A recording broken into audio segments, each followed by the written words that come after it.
स्थिति में है।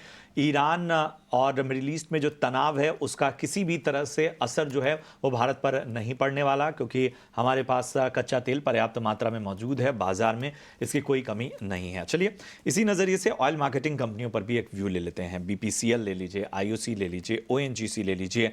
हालांकि गैस शेयर भी देखें, हम पिछले कुछ वक्त से देख रहे हैं इन सभी में अच्छे ट्रेंड्स नजर आ रहे हैं। सोनी जी, ऑयल मार्केटिंग कंपनियों पे और जो इंपॉर्टेंट गैस रिलेटेड शेयर्स हैं, इनमें से कुछ पसंद आ रहा है आपको?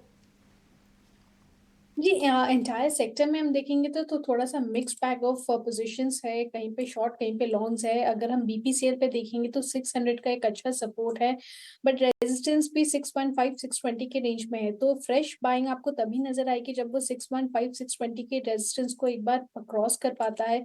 उसके ऊपर आपको दोबारा वो 650 660 के रेंज में नजर आ सकता है। सो थोड़ा सा वेट एंड वॉच यहाँ पे करना बेटर है, और रेजिस्टेंस को क्रॉस करते ही आप उसके ऊपर बाय कर सकते हैं। Similar pattern, similar chart pattern आपका एचपीसीएल में भी है और आईओसी में भी है। सो आई थिंक थोड़ा वेट एंड वॉच कीजिए यहाँ पे। रेजिस्टेंस क्रॉस होने पर ही आप यहाँ पे बाय इनिशिएट कर सकते हैं।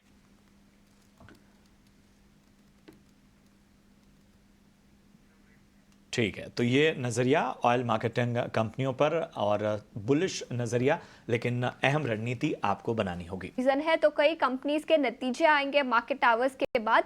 उसमें से दो निफ्टी कंपनीज पर फोकस करते हैं। एक है आईसीआईसीआई बैंक और दूसरा है एचसीएल टेक। कपिल जी, मैं आपके पास आना चाहूंगी, दोनों ही काउंटर्स पर क्या राय बनती है आईसीआईसीआई बैंक और एचसीएल टेक पर?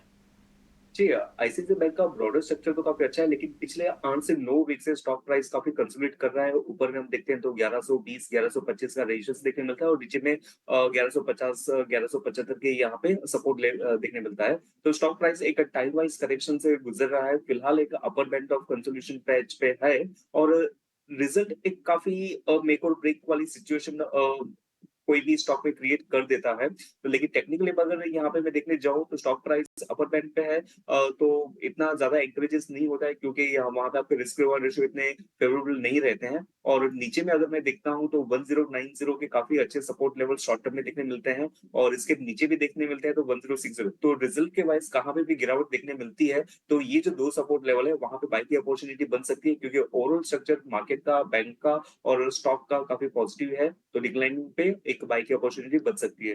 दूसरा जो स्टॉक था एचसीएल टेक में आईटी सेक्टर में देखने मिला हुआ है कि रिजल्ट्स काफी मिक्स बैग थे, और कहाँ कहाँ पे हमें काफी ज्यादा रिस्पॉन्स भी नहीं देखने मिला हुआ था। और एचसीएल टेक अभी भी 510 का जो रेजिस्टेंस लेवल था इंट्राडे में, आज भी वहां पे आके थमसा गया है। तो इसके फर्दर पॉजिटिव मोमेंटम में रिजल्ट के बाद में ही प्ले आउट करना चाहूंगा, क्योंकि वहां पे आपका वन डे में प्राइजेस कहाँ पे भी बिहेव कर सकते हैं। लेट्स से आज हमने टेक महिंद्रा का भी एग्जांपल देख रहे हैं, तो 1511 के ऊपर सस्टेनेबिलिटी रिजल्ट के बाद में देखने मिलती है, तो स्टॉक प्राइस में एक अच्छा सा मूव देखने मिल सकता है, और ऊपर में उसके पोटेंशियल अपसाइड मोमेंटम 1600 तक के रह सकते हैं। स्टॉक की बात करते हैं। ग्लेनमार्क लाइफ साइंसेज करीब करीब 7 से 8% का उछाल इस काउंटर पर देखने को मिल रहा है। कल नतीजे आए थे, बैंक ऑफ अमेरिका सिक्योरिटीज की रिपोर्ट आई है जहां उन्होंने खरीदारी की राय बरकरार रखी है और 940 रुपीज प्रति शेयर का टारगेट दिया है, और उनका मानना है कि FY25 में आउटलुक काफी पॉजिटिव हो सकता है। कपिल जी, मैं आपके पास आना चाहूंगी, इस स्टॉक पर क्या राय बनती है ग्लेनमार्क लाइफ साइंसेज?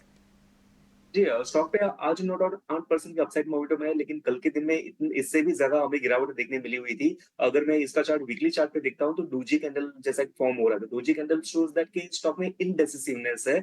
आज का बाइंग प्रेशर, कल का सेलिंग प्रेशर तय नहीं हो पा रहा है कि who is in the charge, buyers काफी स्ट्रांग है कि सेलर्स काफी स्ट्रांग है।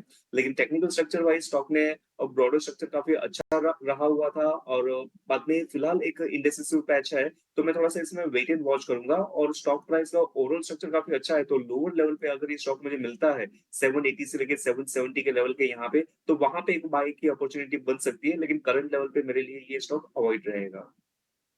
ठीक है, तो यहाँ पर आपको खास रणनीति, लेकिन फिलहाल जिन लेवल्स पे है वहाँ से आपको अवॉइड करने की सलाह दी जा रही है। चलिए कुछ और स्टॉक्स पर भी फोकस करते हैं। सामने लाइए बायोकॉन। हम देख रहे हैं कि अपने 52 वीक हाई के करीब ये स्टॉक इस वक्त नज़र आता हुआ, उस 52 वीक हाई के ऊपर है इस वक्त ये स्टॉक। इसके अलावा संवर्धना मदसन देखिए, ये भी आज अपने 52 वीक हाई पर पहुंच चुका है। तो इन दोनों स्टॉक्स पर सोनी जी आपका क्या नजरिया होगा, बायोकॉन और संवर्धना मदरसन? जी प्रशांत जी, बायोकॉन काफी स्ट्रॉन्ग है, एक अच्छा ब्रेकआउट आया है 300 के ऊपर। सो यहाँ पे हम देखेंगे तो सपोर्ट 300 का भी बन गया है और स्टॉक यहाँ से 330 के जोन्स को टेस्ट कर सकता है। सो करंट लेवल पे भी बाई कर सकते हैं, 300 स्टॉप लॉस मेंटेन कीजिए, 330 टारगेट रहेगा। अब संवर्धन मदरसन की बात करें तो यहाँ भी एक अच्छा ब्रेकआउट है, प्लस यहाँ पे आज वॉल्यूम्स भी अच्छे हैं, प्रीवियस डे वॉल्यूम्स को क्रॉस किया है, 128-29 के रेजिस्टेंस को भी ब्रेक किया है। सो काफी टाइम के बाद एक 130 के लेवल्स को एक रेजिस्टेंस को ब्रेक करते हुए सस्टेन कर रहा है यहाँ पे। सो एक पॉजिटिव व्यू बनता है टुवर्ड्स 140। आप करंट लेवल पे बाय कर सकते हैं, 126 स्टॉप लॉस मेंटेन कीजिए, 140 टारगेट। स्टॉक्स और सेक्टर्स की चर्चा कर लेते हैं। सबसे पहले पेपर स्टॉक्स पर नजर डालते हैं। शेषाशाही पेपर्स में करीब करीब 7% का उछाल आज के ट्रेडिंग सेशन में दिख रहा है। इसके साथ ही साथ वेस्ट कोस्ट पेपर पर भी नजर डालते हैं। दिन की ऊंचाई से देखें तो स्टॉक टूट चुका है, लेकिन उसके बावजूद 1.5 से 2% का उछाल वेस्ट कोस्ट पेपर पर भी नजर आ रहा है। सोनी जी, मैं आपके पास आना चाहूंगी, दोनों ही स्टॉक्स पर क्या राय बनती है, शेषाशाही पेपर और वेस्ट कोस्ट पेपर्स पर? यशस्या, यहाँ पे अगर हम वेस्ट कोस्ट पेपर पे देखेंगे तो आज एक अच्छे मूव के साथ नजर आ रहा है ऊपर की तरफ, बट थोड़ा सा रेजिस्टेंस है इसमें। ब्रेकआउट दिया तो है 630 के ऊपर, बट अभी थोड़ा सा रेजिस्टेंस फेस कर रहा है टुवर्ड 650 और वहां से आपको थोड़ी सी प्रॉफिट बुकिंग भी नजर आ रहा है। सो काफी इंपॉर्टेंट रहेगा कि अगर 650 के लेवल को दोबारा ब्रेक कर पाता है तभी जाके आपको कंटिन्यूड अपसाइड मूव टुवर्ड 680 700 के जोन में भी नजर आ सकता है। सो पहले अभी 650 को दोबारा उसको क्रॉस करना पड़ेगा। ऑन द डाउन साइड बहुत ज्यादा यहाँ पे डाउन साइड नजर नहीं आ रहा है, लिमिटेड है, 620 615 के रेंज पे काफी अच्छे सपोर्ट है। सो मेरे ख्याल से वो सपोर्ट भी डिफेंड हो जाएगा, थोड़ा सा कंसोलिडेट कर सकता है इस रेंज के अंदर। Either side of the range breakout पे ही आपको फर्दर ट्रेंड की डिटर्मिनेशन हो सकती है। ठीक है, तो ये राय थी पेपर स्टॉक्स पर। कुछ आगे बढ़ते हैं और एक स्टॉक की बात करते हैं, कोरोमंडल इंटरनेशनल। इसके नतीजे कल आए थे। नतीजे तो अनुमान से कमजोर थे, लेकिन स्टॉक में करीब करीब 7% का उछाल आज के ट्रेडिंग सेशन में दिखाई दे रहा है। मैनेजमेंट की आउटलुक की बात करें तो वो काफ़ी पॉजिटिव है।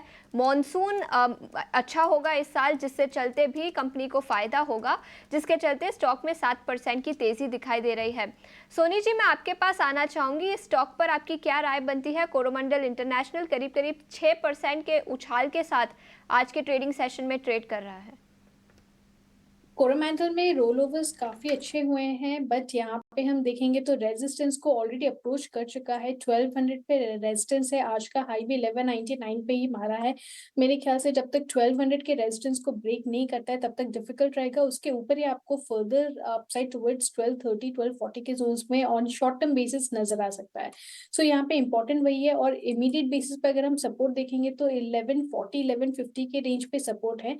सो थोड़ा सा वेट एंड वॉच कीजिए, 1200 के ऊपर ही आप इसमें इनिशिएट कर सकते हैं फ्रेश बाय टुवर्ड्स 1230 1240, और उस टाइम पे आप स्टॉप लॉस 1180 का मेंटेन कर सकते हैं।